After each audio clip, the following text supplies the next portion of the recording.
So my daughter got her several concussions, and she is a mountain biker, and she rides at a pretty high level, so she's always been exposed to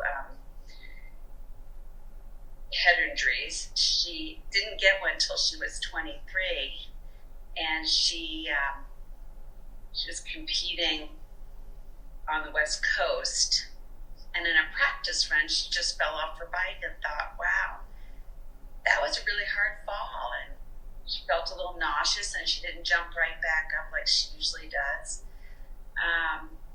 But then, in the spirit of mountain biking, she just got back on and kept on riding, kind of thinking, oh, I definitely bonked my head, but it'll pass. Yeah. So then she had a second and a third, and I believe a fourth. So the second one was like the next day she was riding and not really feeling right. She described it to me as looking down on herself, not really being in the present moment, more observing what she was doing than being in it, which is not a good place to be for an athlete. But she went ahead and pushed through it, and had another fall that was pretty significant. But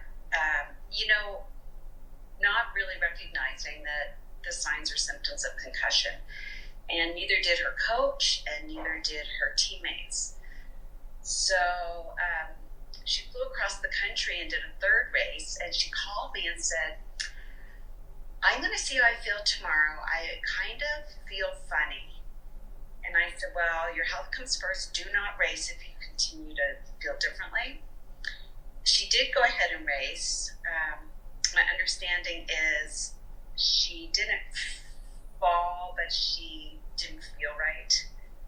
And just the nature of mountain biking is very pounding on the body, even with these high-tech bikes. The fourth race, my husband and I were actually at. It was in our home state of Colorado. And, when we arrived, we looked at her, and she just didn't look like herself to us. But she was talking with her coach, and her coach told her to go for it. So the actual incident that I think really sealed the deal was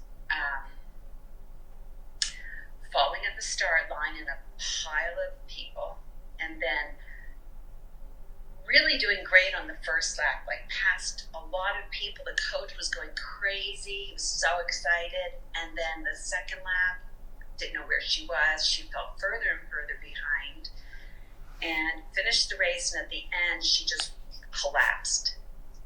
And it was at that point that there was no question that she'd been concussed.